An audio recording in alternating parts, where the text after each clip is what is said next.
In my dream, I knew that I was just gonna take that baby home like it was a teddy bear that I bought at the Cardi's. I knew that, and that I would not need to go through any adoption process or any kind of official process to take it home, because I understood that it was mine. I understood that that baby was mine. When I look at this baby boy, like I said, yellow as the sun, curly hair after looking like a white baby, but it was colored, it was mixed. I took this baby with blue baby growers, and its growers were so clean, even though it was crawling on the floor of this dirty, decrepit mall, and it was crawling away from all the sieverts and the millisieverts of radiation poisoning of this lackluster, dastardly nasty, chilling on the floor, and he couldn't even follow me. Like, grab your mat and run. Except you can't now, because there's no healing now, is there? He couldn't do anything. He just stood there, still oozing a great deal of lust, and I took my baby from him.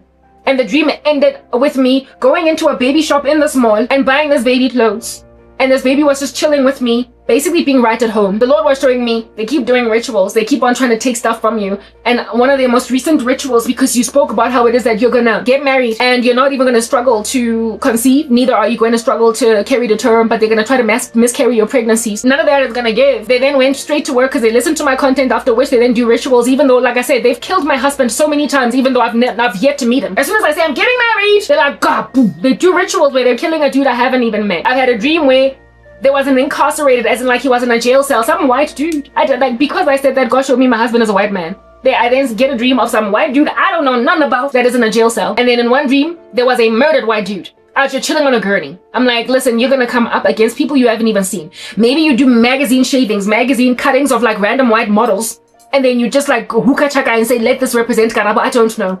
You're crazy in the occult. You bewitch entire strangers and sometimes even people you don't know exist simply because a Christian is waiting on a promise from God and they've gotten a dream and a vision saying, ooh, I saw that my husband wears a blue shirt. And so they're gonna go and burn in a ritual all blue shirts in the mall.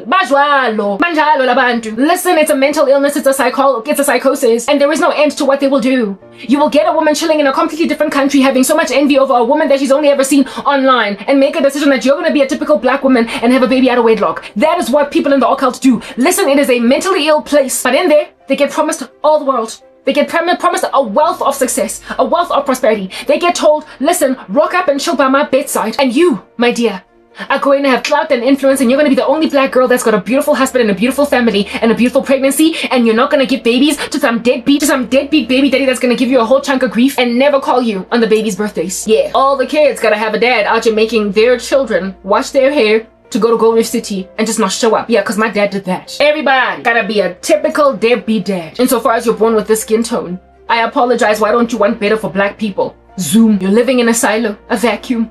You think that just your tiny little circle of a village, just your small little perimeter, never mind even the whole village, like just your own little circle of a perimeter that makes for your fence, only that can be safe. But let everybody burn the cows of all the other chickens, and let everybody burn the cows of all the other cows, let all the other livestock burn to a crisp, except for yours because yours are gonna be like the fattened cows in Pharaoh's dream, without the skinny cows. For real.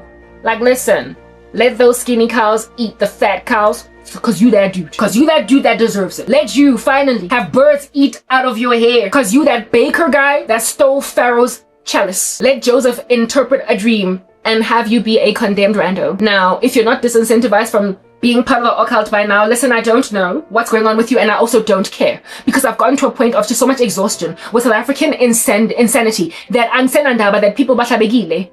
If at all you're unredeemable, then it is imperative to make that clear, because the attitude and the pursuit and the insistence on killing God's chosen servants by those who have already been written off is real and alive, and it has power to kill unless you are like David, fleeing from Saul with a determination to survive in spite of people pursuing you unto death. Saul was done for, he was written off, and so he made it his life mission, his prerogative to pursue David unto death. Never ever did David ever taste death. He got to rule and reign in his kingdom, but not first before Saul made his life a living nightmare. So those who keep on stealing God's people's things, sometimes by eyes until they're going to hell, but all they can do is make like Saul. Try to see if they can't take the kingdom from underneath David's feet. And then you will also remember Solomon at the end of his life.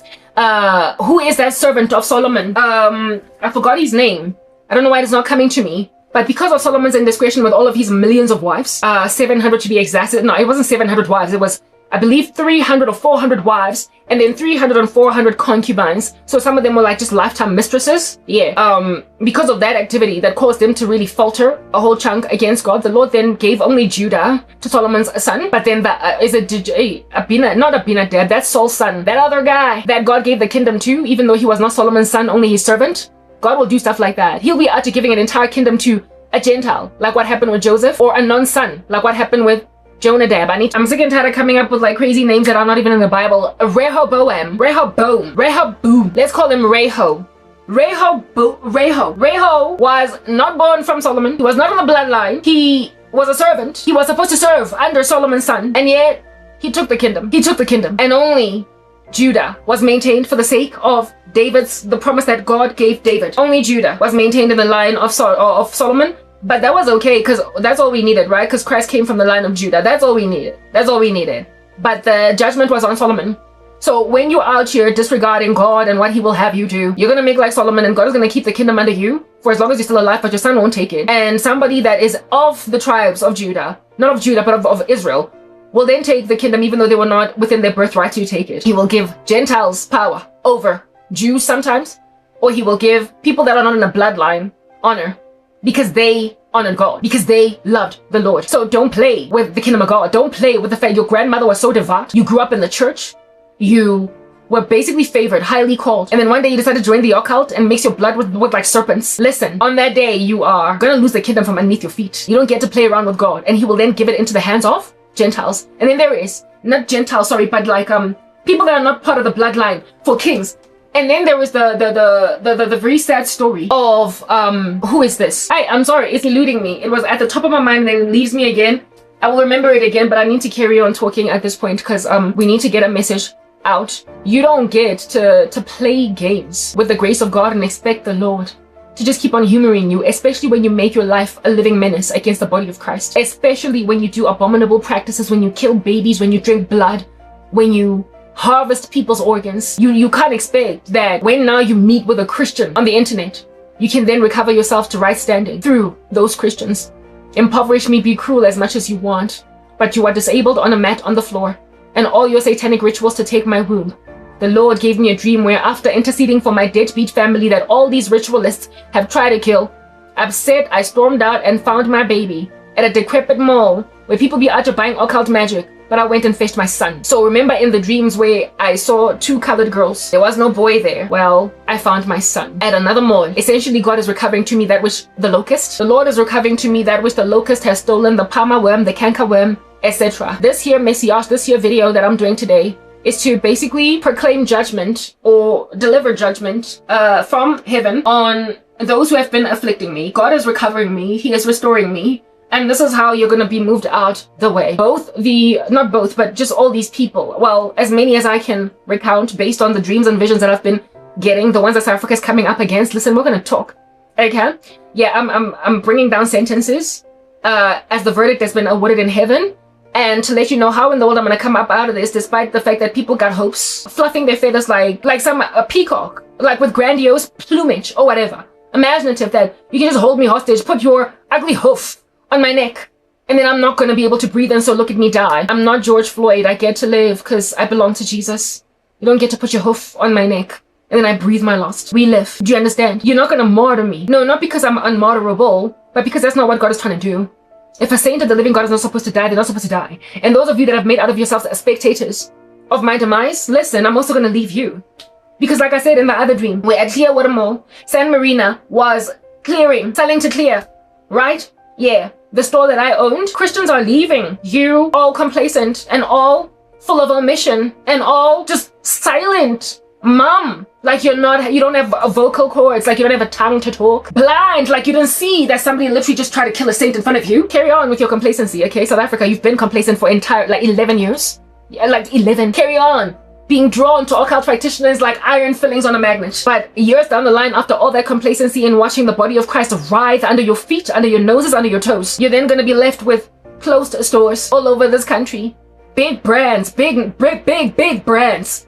closing shop. You're going to be left with a decrepit economy because the occult stole from you. What do you think? The devil comes to steal, kill, and destroy. Christ has come to give life and life abundantly. You don't get to, even if you're not part of a cult, you don't get to not rise up against occult organizations that do a most heinous act that are very, very cataclysmic, extremely catastrophic on a country. You don't get to stand back and not intervene, intercede. You don't get to stand back and not do something about it and expect your country to be okay because you don't do magic, because you don't touch spells. But listen, you also don't touch Karabo's case because you're scared. I'm like Naaman. The Lord compares me to Naaman. I'm so leprous. Even though I am a king, I gotta go to Elijah and stuff. Even though I'm a Syrian king, I gotta go to Israel. I gotta go to Israel. Yes, like it, but South Africa, you've literally made out of me like Naaman. You know how Naaman was a Syrian king in the Bible?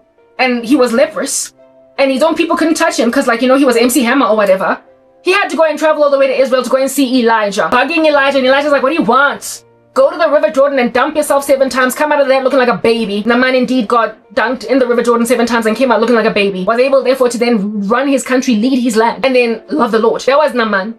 When you don't have a solution in your own country and you go to Jerusalem, you might be passed shade by the prophets over there. Because, I mean, really, bread belongs to the children of God. I'm not out here trying to give it to dogs. You know how God said that of the Sumerian woman? I'm not giving you none of them the stuff that belongs to the children. And then that woman is like, even the dogs, you know, eat the crumbs that fall off the table. And then God said, woman, your faith is great. And so healed her daughter that had issues. Her daughter that was sick. The Lord healed that Sumerian woman's daughter. And the Syrian king Naaman was like that. Elijah, when he rocked up at Elijah's doorstep, Elijah was like, what do you want? The very same way that the Jews tended to deal with Gentiles. What do you want? You know how even the centurion soldier, yet more Gentiles, goes to Christ on some, my son is sick. And Jesus is like, oh, you people, you always seek for a sign. You see, the soldier, the Rome, not centurion, sorry, but the centurion is the one, I believe Cornelius in the Acts, but in the book of John, this man riding on a horse, galloping on a stallion. It's like, my son is sick, goes to Christ because he's heard about the miracles from his Gentile nation. And Christ is like, oh, you guys, you want miracles. That's the only time you'll believe. And then this guy's like, please. And then Jesus is like, your son is well. Go, your son is well. Lo and behold, he is met halfway by his men. And they're like, oh, your son is well. And this guy asks, what time did my son get well? Oh, around 1 p.m. And they're like, oh. And then he's like, oh, that's when Jesus Christ said that my son is well. And then him and his entire family believed. That was a typology of the Gentiles, or people that were unseemly, embracing the cross when you didn't like them. But the Jews, when you didn't indeed embrace the cross, those that God, however, handed the message down to, when then they are met with all these Gentiles, they initially respond to them with, what do you want? The bread belongs to the children of God. You are a dog, oh Gentile. But when the Gentiles then are with great faith, Christ stays in Samaria for 2 days because of the testimony of the woman at the well. Because a prophet has no honor in his own hometown. His own hometown kicked him out like a soccer ball. Out, you're pushing him to the edge of a mountain until he just disappears in front of them because it was not yet his time. But the Samaritans, he stayed there 2 days. 2 days. Because they believed. The Samaritans, he stuck around over there for 2 days, even though salvation is from the Jews, right? So if at all you're the first people to whom the gospel was handed down and you don't embrace it, God will send us somewhere else. But where it is that you go, you will initially be received with apprehension and attitude. You're gonna have a whole bunch of people looking at you, staring you up and down like you stank or whatever. Elijah is gonna look at you, Naaman, and be like, but what you doing? You're disturbing my peace. And then tells you, go dunk yourself in the River Jordan 7 times, and you'll come out looking like a baby. And look at the Assyrian king out here. Having faith is now awarded. Do you understand what I'm saying? The bread of the Jews. Even Christ himself said, when he was trying to tell people that no servant, no prophet has honor in his own hometown, he was like, Naaman was a Syrian king. Elijah, there were many widows all over Jerusalem, and yet he had to go to a widow at Zarephath in order to get enabled, and that widow was then, of course, her cause, enabled by Elijah, because the Hebrews would not embrace Elijah. They were not all that much together in love with Elijah, but Elijah got respected, honored by the widow at Zarephath. And then he made the example as well with the Syrian king, Naaman, and said that Naaman was a Syrian king. There were plenty of lepers in Jerusalem, and yet Elijah out here healed Naaman. So if at all the people of God in a particular ecosystem are ignoring the people of God that are called like prophets, God will shame you with Gentiles. God will shame you with Gentiles. Do you understand? He will shame you with unseemly faces. He will say to the centurion, you and your signs and wonders. But you see, the Bible says that a wicked and a perverse generation seeks after a sign. He will give them no sign except for the sign of Jonah. But look at him giving a sign and a wonder to the soldier that walked up whose son was healed. And what was his response? faith. It happened as well with Cornelius, an outsider that initially Peter was like, what am I going to do with this? It's a Gentile. I can't hang with it. But then the Lord gave him the dream with that man coming from heaven with like unclean stuff and clean stuff. And then he, because of that dream, went to go and see the centurion. And the centurion's entire family got healed. The whole family got born again. The whole family. So South Africa, I belong to America now. Do you understand what I'm saying? Whether or not they may initially embrace me with attitude, pass me shade, give me grief, bottom line is, if they listen to my message, and if they understand what you're doing on their platforms, they will initially treat me like Naaman, but like Naaman, they will make me dunk for 7 years in the River Jordan 7 times. And through them, I will have clean skin, and I will lead, and I will reign, and I will rule the way that I'm supposed to rule and reign and lead as a king. Or in this instance, I will live the life I'm supposed to live in Christ. Somewhere away from my motherland, from my mother's shores. I will leave. You've literally been spitting out God's prophets amidst your shores for a minute. You treated Kim Clement came from you. Like, even Elon Musk is from you. Like, you keep treating some of the biggest and baddest people, even though he's not a born-again Christian, he has nonetheless benefited the world in a grandiose capacity. What y'all need to understand is that you're so, like you are so sinful, you are so unimaginative in your determination to literally cult up the whole entire country that Angwazi, even though you've got access to, you're privy to the suffering of Christians. You allow us to be made second-grade citizens. The dream that I had with Cradlestone Mall, everybody that was evangelizing in that mall was like a teenager. So therefore, grown men that love the Lord in this country, no one thinks of them as anything that makes sense. Grown women, comprehensive persecution and second-grade citizen name of servants of God. You are watching me writhe and wither away because you're so scared of crazy little occult practitioners that are running you to the ground. When the Lord has shown me in dreams them being literally utterly disabled. Their legs are noodles. They're ramen noodles. Cannot stand up straight. Wobbly-legged randos. Not really with any kind of true power. On a mat on the floor. Even a baby out-crawled that rando. A baby out-lapped that rando and found itself in my arms. That's what happened in my dream. I'd been praying, standing in the gap for I don't know how many family members by ningi labantu get because they like babies. And yet the people who have tried to kill my family members in one fell swoop, they can't against one prayer warrior. One. To a point where in a dream I'm all frustrated by these randos. I can't even appreciate that God has used me to stand in the gap, especially considering some of them want me to settle with these nonsenses because my family members are just like all of you, just South African. Typical. Scared of occult practitioners and imagining that a God-fearing woman needs to give herself over to some dastardly Satanist because that's the only way that she's going to have a life. With my uncle then saying, but Karabo, they're not a Satanist. We're not with your paranoid talk on your mouth. You're so paranoid that you even think Candace Owens is bewitching you. Come on, get out of your mind. There are worms. There is a brain-eating amoeba over there. There's no life to be had in this whatever you call Jesus Christ thing. But you need to get a life. So get married to my hostage taker. Get married to my arresting guy. Have a violence of Stockholm syndrome. Trauma bond to a crazy guy that can't even love me right. But hey, he's my husband and I'm glad at least today, he's at home. Even though I'm scratching it up a storm, taking antibiotics because he keeps on giving me STDs. But I gotta take it because at least Gilenyano, that is what it is. That my family are saying, just like the rest of this dastardly South Africa, I am done. But even though you might hear about it, I keep getting dreams of people saying, because you think that, not that I'm bluffing, but that this won't happen. You don't think I'm bluffing. I don't bluff. I am trying to leave. But you're saying you're not gonna be able to. I've had people literally say, you're a dog. Like, you know what? Gender-based violence. Violent men that be out here punching you until you land on the peak of Mount Everest. And yet they want to put you in their houses insofar as you will capitulate and concede and realize that nobody does anything that makes sense in this country unless they worship Satanists. How uncomfortable are the rest of y'all? You must be wearing some pretty small bras that give you double boobs. You must be rocking some corsets. Some hard-knock, figure-hugging attires like onesies, that have given you varicose veins that are the size of entire roads. The way you're so uncomfortable in what you're wearing for a country and for a disposition, how much you fear occult practitioners, how much you tiptoe around them, you literally are rocking a very tight leather onesie that's given you road-size varicose veins. You must, because when you live in that kind of fear over people that have no self-control, that all you need to do is just kind of sneeze wrong or step on their toe or even look at them with a bad look or anything at all that they perceive to be a bad look and you're done for. They can kill your whole family and you're like, you're me, I'm not gonna touch it until you make out of Karabo Naman, until you make me so untouchable that I am like leprosy, like a leper. Listen, you who fear occult practitioners more than you fear God, herein lies the judgment on these occult practitioners and herein lies the sorrow of your souls. When you realize that God delivered me single-handedly from all of their hands without you and your support, without you, South Africa, and your enablement, The Lord will have delivered me from the paw of the lion and the jaw of the bear, like David, single-handedly. He will have enabled me to conquer crazy Satanists, little dastardly lackluster, damned occult practitioners that use fear-mongering in order to keep people in a neat little bunch, except God said in his word, don't fear, don't fear.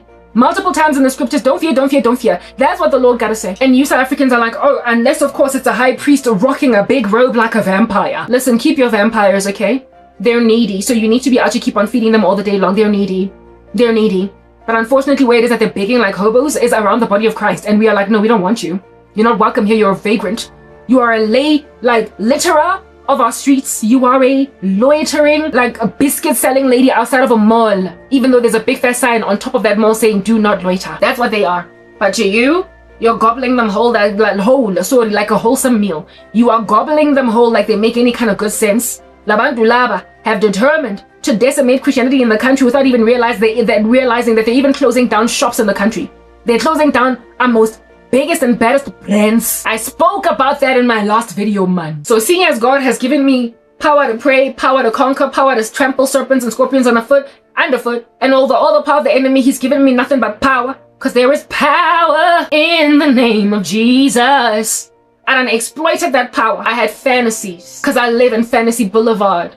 When it comes to these nasty dudes, I could eat them like dinner. I could decimate them. I could crack them up like an egg. The same fantasies they have about me, dangling on a noose after committing suicide, I got fantasies of hanging them too. I also have God. Bloodthirst, do you understand? I am not gonna lie to you. As bloodlustful as these monstrosities are, honey, I too am. I feel nothing, no compassion for them. That's how you deal with the devil, isn't it? Usatan is not a dude that you out to be like, oh Shem, I'm sorry, Askis, that they kicked you out of heaven, and so you sometimes every so often give him compassion. When somebody is reprobate, hand it over to that lackluster CD mind. Can't nobody get anywhere upon giving them compassion, because then they're gonna come back again and plot and scheme. They on that day are like Adonijah. You know how Adonijah ought to be trying to steal the throne of Solomon, and Solomon gave him a shot. They're like Joab and Adonijah. Gave a shot. Fine. David kept Joab alive for plotting and scheming to make Adonijah king. And Adonijah hung onto the horns of the altar saying, please don't kill me, Solomon. And Solomon was like, fine, I'll spare you. But man, oh man, how Adonijah insisted that he wanted Abishag. Man, oh man, how Adonijah literally became an affront to Solomon after Solomon saved his life. Some people just gotta be mowed out the way.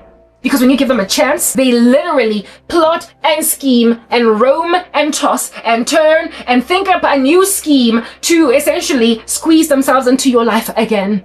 Especially when they're men feeling entitled to certain women. They will linger in their obsessive ideals. And because men are as possessive over women as they are, even though they were given a shot and their lives spared, they will come back around again with a volume 2.0 and still try to marry you. And this time around, you're going to find yourself in a casket. That is why Chiki Kaukelo died. She died even though there was a restraining order. She died even though she took the necessary steps while she imagined. She walked away from a relationship that was out here emanating GBV. And she still got killed. But anyway, you also know what happened with Saul. Twice. Literally twice. Saul was spared by David. Here is this dude David was mad at Joab. David was mad as well at one of his mighty men, Joab, for killing Absalom. But when I reconsidered that, meditated on that passage of God's word, I remember thinking, but like the guy had it. I remember in my mind thinking, but like the guy had it coming though. I literally said to myself, Joab might have killed Absalom and so therefore defied David's orders, but where in the world would David be if it was not for Joab? Where? Like, Absalom had to die. He had to go. The guy ought to be cooing his dad's kingdom, splitting it into, causing division, driving his dad out, even though the promise of God belonged to his dad. Just absolutely recalcitrant, unruly, anarchist. It's the purge. And he is purging by taking his dad's throne. It's a state capture, a coup. He's running a fiefdom, a little kingdom in his own image that God Almighty has nothing to do with. The guy had to be neutralized, even if it was through the disrespect of a king that was like, please don't kill my child. Later on, David spared Joab's life for plotting and scheming Adonijah to put him as king instead of Solomon, because he had his own ideals. And David spared him again, but Solomon killed Joab and Adonijah later. Because people just keep plotting and scheming. But what you need to understand is that people like Absalom and people like Saul that try to take a kingdom over, if at all you don't have the heart to neutralize them, given that the Lord sees that you literally cannot mourn your own child, or you're going to refuse to have the blood of your own child on your own hands, so it's okay. I'll raise up Joab. Like, it's that basic. Well, Saul, something had to take him out because David wouldn't. That was David. He ought to be mourning over people that had to go. Do you understand what I'm saying? So if you don't have the stomach to see your enemy dead because it's your sister or your brother, or because it's one of them like favorite people, if you're squeamish at a car accident scene and cannot effect the mission, then you will get the servant of Solomon out here killing Joab, even though his hands are held on tight to the altar. You will kill him anyway, because listen, you're not going to get to run away from the judgment that is coming on you, because like they will just keep trying and plotting and trying. A jealous woman. I spoke right now about a possessive man. A possessive man will make who's this guy? Jadena in the music video for Bambi. He will gate crash your wedding. Bambi, Bambi, my dear, my dear, my dear. You know I want you, dear, so there is nothing I will not do for you, my dear. Bambi, I'll crash your wedding. Bambi, I'll destroy your children. After you've given birth, I will go to the hospital, murder your twins. Bambi, Bambi, my dear, my dear, my dear. You don't get to walk away from me because I'm still very much in love with you, my dear. I'm gonna be obsessed with your wedding a day until I drive my truck into it and gate crash it and steal all the peace. Bambi, Bambi, yeah, listen. A man that's that obsessed with you that won't let you go. He will gate crash your wedding. He will try to kill your children when they're born. He will try to kill you when you're heavily pregnant with your children, with another man. He will always be a menace and a nuisance. So if he lives in your neighborhood, absent of him literally going out, nobody's safe. But you know, David wanted to keep Absalom alive so David can keep living in the wilderness, right? Yeah, but God then raised up Joab. Saul was another one. David spared his life twice, and both times Saul was like, David, you're a better man than me. Saul could have been eliminated and David therefore get out of hiding. But instead, he spared his life. Well, the time came in my heart where those people that I try to spare, that I try to pray for, intercede for, I arrived at a recognition that, listen, they're Jadena. If they're men, they'll be singing Bambi, Bambi until they murder my twins. Look at the random after taking my son. I realized that they're Saul, that even though I keep on sparing them time and time again, the guy's gonna rear his ugly head again. Like, Saul did not stop pursuing David. He had to be neutralized. He died in battle eventually. Certain structures need to be moved out the way. I have grown. I'm a big girl now. And now, I also have bloodlust. Look at that. We're equal now, aren't we? I want you dead. As a concert, because this guy with the reptilian eyes, he's unredeemable, and so he's all bitter that he's going to hell. And so for those reasons, he will never ever stop until I'm dead or whatever. Like, he's gonna pursue me all the way to the end. And then there's the guy from the United States of America. Listen, he found my content. I don't even know how, because I'm so badly shadow banned. He found my content. He doesn't belong to a cult. He's not that advanced in his satanic magic. He wasn't invited to a cult. So he can't find me in Jeffela by mere virtue of the fact that there are cults and countries that out here surveil saints. So he found me by sheer hard work. And he is now persecuting the living daylights out of me, bewitching me, keeps on burning voodoo candles time and time again, ascertaining that I'm dying. Because why, Bambi, Bambi, my dear, my dear, my dear. All he would rather do is cry than to see me walk away from him, child. No. Hard, not dastardly, super obsessed, and there's quite a few of them men that have to die. So all I have sought the Lord's face for ever since this guy's pursuit of my person would not stop with leaving me alone, and him perpetually barraging me with witchcraft, all I could say was, God, just kill him. Please, why don't you end his life? I got to a point where Naomi, I wanted your blood on the ground. But you see, there's a difference between spilling blood on a battlefield in war and just being a homicidal freak. Well, y'all are homicidal, and I'm a warrior, and I want you dead. Like, that is a thing. A man that I want this incredibly coded on a gurney, on a cold bed, in a mortuary, wants me as a mistress. I mean, this stuff is bizarre. This stuff is bizarre. So men like this then, when then they go and they kill other people's daughters, and you don't know her from a bar of soap, you've met her in a bar. You don't know her from a bar of soap, she agreed to go on one date with you, and because she wouldn't have sex with you, she finds herself dead in a bush. These guys that kill people in broad daylight and scare South Africans enough for them to retreat and literally record a woman dying with no intervention, until this bugger can go and stab some other woman almost to death. What the heck? It's your country, you are cowards, and I don't care for you. I'm gonna bathe in the River Jordan after some prophet from another country helped me deal with the leprosy I am endured under in this nation, but I won't look back. However, given that borders can be crossed by illegal immigrants, I understand that you will follow me to the US. I understand you will follow me to Timbuktu. You will follow me even to heaven if you could. You would try to rip apart my clothes as I'm floating in the sky getting raptured, because you thoroughly think you can dangle in the sky with me. Insofar as you lash onto me strongly enough, you will pursue me to death. Because to some of y'all, I'm Bambi. A woman that you are telling yourselves over my dead body before I will let her get married anywhere else. Are you serious? Like as if though that is within your prerogative to say so. Africans, black people, you're crazy, you're insane, and you will stand back and do nothing about crazy men of this nature. But listen, I am all about action and I want them dead. I don't care if they breathe, if they live, if they rise, if they sit. Because when you dump them, they don't take no for an answer. And when you get restraining orders, they tell themselves, listen, I'll take jail. I'll wear orange. It's the new black. They're happy to go and wear dungarees in jail after having killed some girls. By then, everybody's bereaved, everybody's mournful. Don't nobody care that he's in jail because after all, you don't have the girl, right? You don't have the woman, right? She's not here anymore, right? She was taken away at the meager age of 20, right? She's dead. So even though you can say you can take him to prison, there's nothing they can never get dead. I'm a daughter that will pursue women until they die and take in their stride prison. That's what Sandile Manswe had. He had a lot to lose and yet he lost it anyway. That's what Ntutugo Shoba did. He had a lot to lose and he lost it anyway. That's what the guy that killed Dolisha Balala did. Lot to lose and yet he lost it anyway. That's what the guy who killed Uine at the post office did. He had a lot to lose and yet he lost it anyway. When men feel entitled to women, unless they get neutralized, some of them, they will never repent. Yes, every so often there'll be the one guy that will realize, let me let go, call granddaughter. But then there are those that lash on like Jadenda to a point of crashing your weddings. Your wedding. Who in the world is going to be out here okay, dealing with the level of bereavement and sorrow hovering around my head on a wedding day? Do you know what a death spell does to you? It creates macabre melancholy. You get forlorn. Top of that, walk around like you're underwater. You walk around like you're Nemo under the sea. That's what's giving. You can't feel yourself out. There is no joy, nothing makes you happy. The purpose is to despair you unto death, you understand? The purpose is to kill you. The purpose indeed is to make sure that you will look around and see no good thing. You will not be able to taste a strawberry, neither a blueberry. You will not be able to taste any kind of yogurt on your tongue.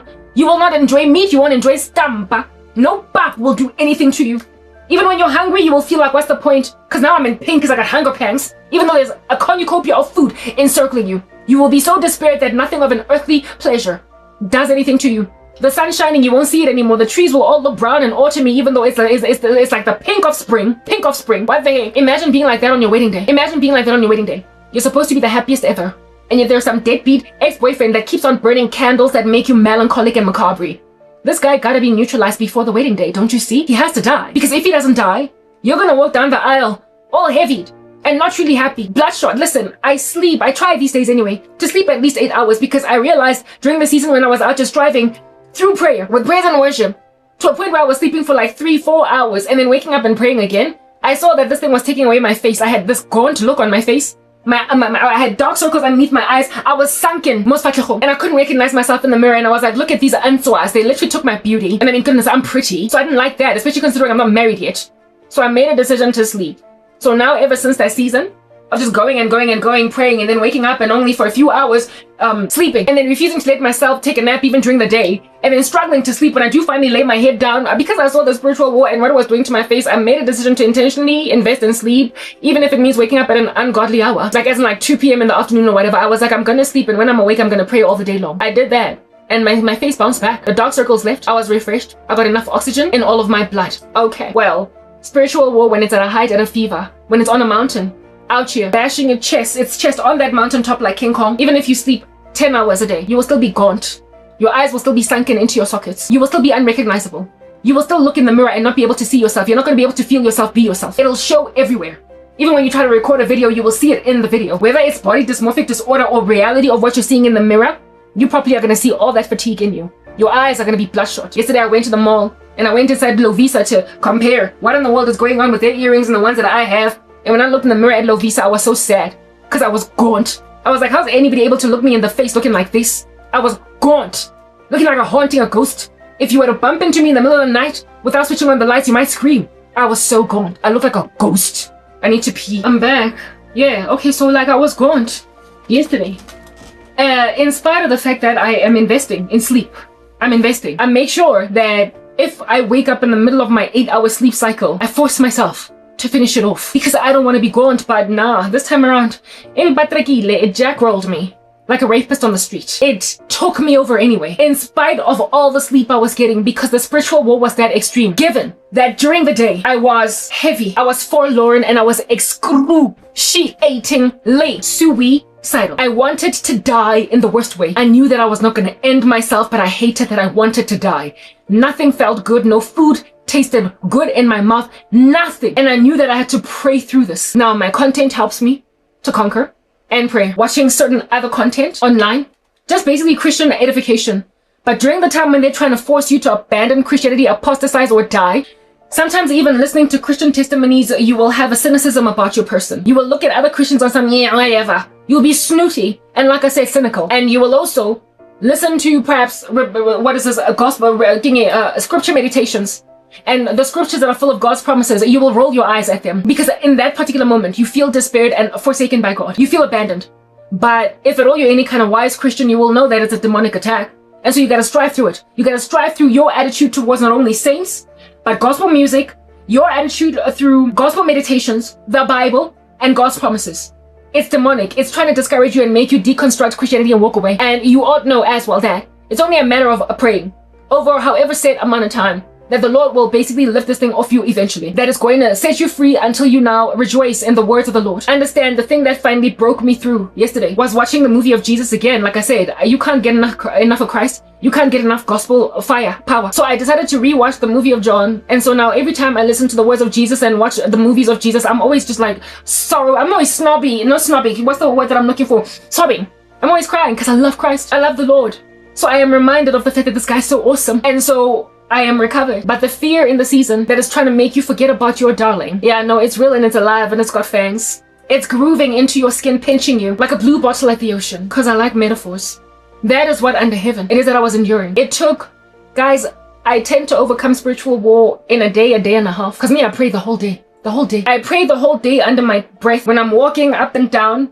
Especially in the mornings when I've got, well, in the mornings I tend to wake up and I put gospel music in my ears and I wash the dishes with it. But even before, I had that as a way, like basically a routine. I would, under my breath, I'm praying in tongues all day long. I can't afford to. The only time I'm not praying is when I'm in the bathroom because I can't open my mouth in there. I don't know who does. Yeah, but when I'm outside and also when I'm sleeping, that's when I'm not praying. But if I am just sitting here, also when I'm talking, if I am just sitting here watching something or meditating or editing, I'm in praying in tongues under my breath, and it works swimmingly. It works like clockwork to eradicate stuff, and I know that I have to do this for a minute. So because of that, I tend to overcome spiritual war in just mere hours, and in the worst case scenario, 2 days. When something lingers for almost a week, when something lingers for 4 or 5 days, you know it's intense, you know it's hectic, and you know it is a barrage, and you also know it is an ambush by more than one occult practitioner, more than one cult, doing multiple rituals. I had a dream, maybe like a week ago, of a whole bunch of guys trying to be kind to me, nice to me, after I literally took all of their cars by my bare hands, like I was the Incredible Hulk. Because indeed I became big and angry and so green and powerful, and I took their vehicles and I threw all of them in my grandmother's yard, because yeah, that happened there, I don't know why. I took all of their cars, with them not being in them, however, with my bare hands, and I threw them in my grandmother's yard, and I made out of them a scrap yard that was heaped like an anthill. And only at that stage of taking all their cars where they were parked at what looked like a chisana nyama, with my bare hands, and throwing them in my grandmother's yard, only then did they then come to me all trepidatious and try to be nice to me. And guess who was hovering around in that atmosphere? Hlongwane, this woman that I'm talking about that got killed, the 20-year-old, by her boyfriend, by her ex, against whom she had a restraining order at a tavern. She was following me around. Literally, she couldn't say anything, however. She was just following me around, saying she had a demeanor about a person. She wasn't talking. That was basically saying, why didn't I test this? Why didn't I do this? She was sad and frustrated and followed me around. Essentially, with a demeanor in the dream was that spirit saying, why didn't I opt for this solution? Because this is what I needed to come up out of the clutch of that monster that killed me. Yo, what I'm getting at is that you're sending women to hell. That chick, her spirit, she was wearing black clothes, following me around with a desperation. She was mum, she couldn't speak, but she was following me around, looking at what I did to these idiots. And within herself and within myself, I could sense that what she was saying was, why didn't I choose this? That was the Lord showing me. Women, you will keep on getting spilled like milk on the kitchen counter with people saying you can't cry over spilled milk. You will keep on being the blood that is spilled, that can't even cry out to God for justice because you're not the blood of a righteous man. You're not able. You will not be able to get true justice when you're in Hades. You're done for. This person has succeeded to essentially conquer you once and for all because he has sent you to hell unless you give your life to Christ. But you won't listen to me, will you? Until you get to Hades. They will kill you when you still think you've got 50 years to go. She was only 20 years old. I was so angry in this dream. My face was just maintained in just anger. And these monsters, still wearing their high priest attires, but this time they were reduced to the status of little boys. They rocked up Mojarading to basically gaze at the car pile up, the wreck, the scrapyard that I had made out of their vehicles. And only at the stage where they're like, but don't be so sad, don't be so angry, Karabo, we were just joking. We are I nearly died. You were in reverse psychology, you were not serious. You were trying to make me do something else by making me feel another thing. You put my life in harm's way so that when I conquer you, idiot, you then say, but we were just joking. I just look at these guys on some, if you don't get out of Jagatayaka, you will be like these cars in the scrapyard. You will be mangled and dismembered. You will not know whether you are coming, you idiot, or going. Hamban man, get out of Jagatayako. But as for your cars, because I decided to go and collect them like I'm the Incredible Hulk. I decided to collect them like I'm a Jaws of Life at a car accident scene. I decided to collect them like I'm the AA, a towing company, and move them here. That was a law showing me essentially taking away their satanic magic. I took their power irrecoverably. This time around, they're gonna go and wave a magic wand and it's gonna glitch and short circuit.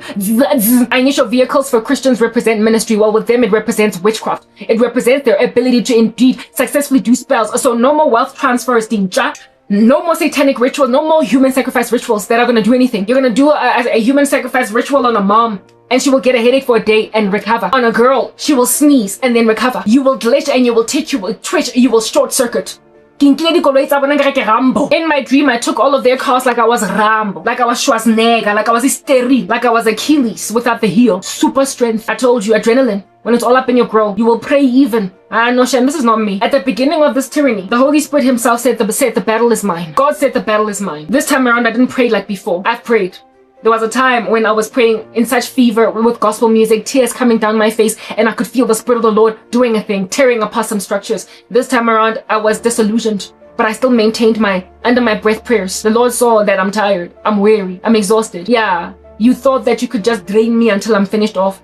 This time around, those small little prayers where I am holding on to God in spite of all of my pain, just like Hannah praying without any sound coming out of her mouth. She's merely mobilizing her lips. She's got lips licking, tears trickling down her eyes. And then finally, Eli the priest is like, woman, you are drunk all up in God's temple. And Hannah's like, don't take me for an immoral woman because I ain't that concubine belonging to a married man. I'm just bereft because this woman won't stop deriding me due to the fact that I can't have babies. And Eli was like, woman, go home, go eat. You have gotten what you asked for in prayer. Lo and behold, a year later, she gave birth to the prophet Samuel. When your prayers no longer release any utterance, there's nothing coming out of there but you got tears. You're holding on to God anyway, you wonder why he has forsaken you, but you don't let go. It's those kinds of prayers that are to be producing miraculous intervention. They are to be producing miraculous turnaround. They are to producing miraculous recovery to sense, even though it was not your most fervent prayers, neither your most feverish, but you see, prayer is like building a structure that is very arduous to build. Your foundation is what matters. And as you continue to add brick by brick, layer upon layer, it adds to a foundation that has already been built.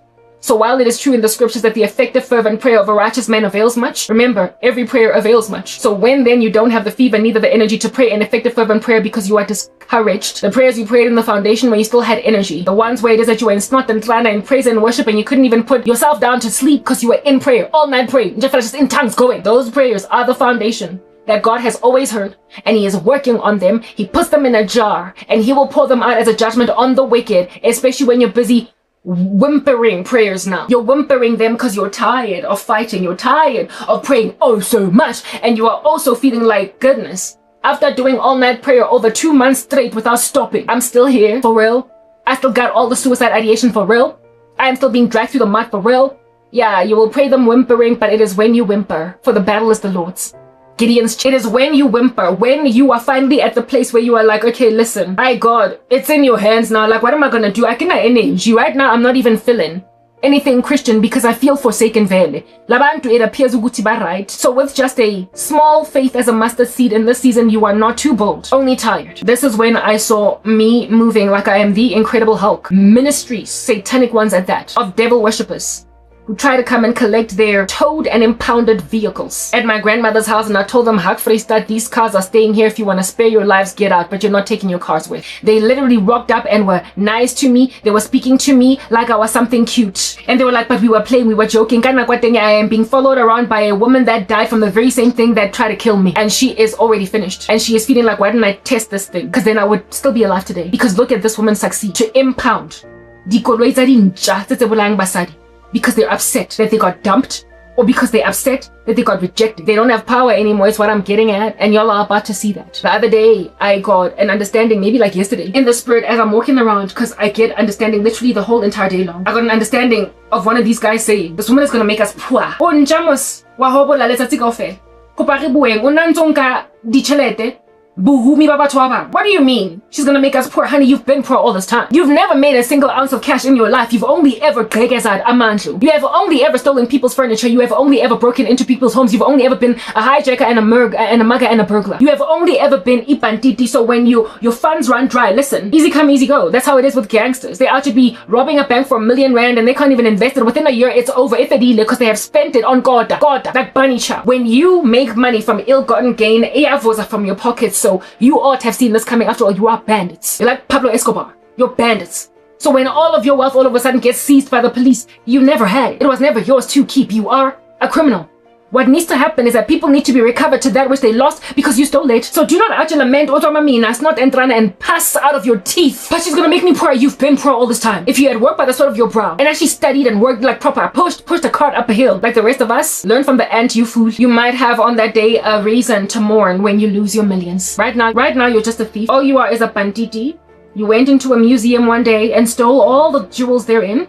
You stole all the artifacts therein and made a whole bunch of money in the black market, and now that you're being raided in your little factory of dark arts, the recovery to the museum of that artwork, even though you have bought it for 2 billion, 2 schmillion, because on that day it's not 2 billion, it's ash, because it belongs to the museum. So I'm making you poor? No, you've been poor all this time. You're just now acting like it's all sad. I only feel sorry for the wives you've put in psychiatric hospitals and made them perpetually peruse the aisles of Discam out here, always getting prescriptions for medications that they would not have taken if you hadn't given them a litany of STDs. I feel bad for the wives you keep on infecting because you could not stop doing satanic rituals in order to make money. I also feel bad for the wives that you one day introduced to anal sex because you became a homosexual thanks to satanic rituals in the occult and did not know why my husband all of a sudden has a fetish over this thing to a point where you can't even use her proper hole. I feel sorry for those wives that now, as a result of all that incendiary sexual activity, are now, best friends with Clicks and Discam and all other kinds of independent pharmaceuticals because they can't stop taking some medications, because what in the world and heaven are they married to? Women will abide by anything if they love a man, including a dude all of a sudden getting a curiosity about anal sex. All of a sudden, Kante Mutona has been experimenting with gay sex in the occult and now he demands it from his wife. That's what a whole bunch of y'all are like, and you want to come into the life of a Christian. You're disgusting. Lanyonsa. All I feel sorry for are those women. But frankly, when you die, and you will, they had that reprieve coming. They might not know it yet, but I'm doing them a favor. They might not know it yet, but God is doing them a favor. They might not know it yet, but y'all gotta be taken out of the way because you are a menace to South African society. If it is not for your extraction from this country, there will not be any rebuilding, no recovery. There will be no recuperating. There will be no re-energizing dead brands that now have to be resuscitated by takeovers, by purchases, by buyovers. There will not be a Walmart coming to South Africa because game is gone. Now there'll just be a dead country that the US won't even wanna invest Walmart here, or any other country for that matter. You gotta rebuild. But your own local brands are about to pass away. There is going to be a most cataclysmic economic disaster because you went and grabbed your best and your brightest, your biggest minds in this country, and you bewitched them insofar as they were Christian, or even if they're not Christian, I get you're into wealth transfers from just anything and anyone on the streets that can walk or crawl because you are to be coming up against babies. A chick from YouTube murdered babies. Abatab. You came against those who crawl and those who walk. Granted that you committed all of these abominations, when then there is a recompense, restoration, retribution, recovery, whatever. You were never wealthy. You didn't have money. That's why in my dream you look like a loiterer that sold my fofora outside of a high school. You were on the floor with your arms and legs being like ramen noodles, dog. You couldn't walk. The Lord was showing me that you have been utterly disabled, but for now you're working, you're living in fear, you're creating an optical illusion. The battle has already been won. And that is literally by like the most important thing that Christians need to wake up to realize. When devil worshippers are finished, when they no longer have any cards to play, they will be most below the belt because they have lost everything. And now they are running on nothing but fear. All you need to do is wait to get out of the tunnel, the dark one. Wait to pierce out onto the other side. But towards the end, they get really below the belt because towards the end, whatever is in the tunnel that is haunting at you will scratch at you to hold your garment so you can stay back in the darkness. So do not, that's why the Bible says, do not grow weary of doing good. But in due season, you will reap the peaceful fruit of righteousness if you do not give up. During the season when I was so forlorn, overwhelmed by all of this suicide ideation, guys, I kept on hearing the Spirit saying consequences, sentences being passed. And I was like, how is a sentence being passed when I feel like death wound up? warmed up. How is a sentence me? How is this over, God? The spirit was telling me this is done. But what I was feeling in the physical, yet to catch up to whatever was going on in the spiritual realm, I was looking in the mirror and I saw this gaunt woman to a point where when I was at Lovisa, I very shortly afterwards got out of the store because I could not stand that anybody would be looking at me looking like this. I had to go to the store yesterday and I'm going to explain to you why. I barely ever go out and that's also yet another issue. Why do I go nowhere when I'm all this fabulous? I was gaunt, my eyes were sunken, dark circles under my eyes to a point where my mom, who is partly responsible for why my life is like this, couldn't look me in the eye. My mother yesterday, the whole day, she could not look me in the eye because I am undergoing something and she doesn't know what it is. Listen, my eyes were in my ingati. I was a decomposing corpse. You know that stuff is spiritual. When you recover from that kind of gaunt disposition, just by sleeping over one night and without you being harassed and held gariwashi in your sleep space, given peace, and now you are dreaming about daffodils. When you wake up in the morning and those dark circles are gone, it takes time to recover from stuff like that. Weeks. But you know that is spiritual when you recover in just 24 hours.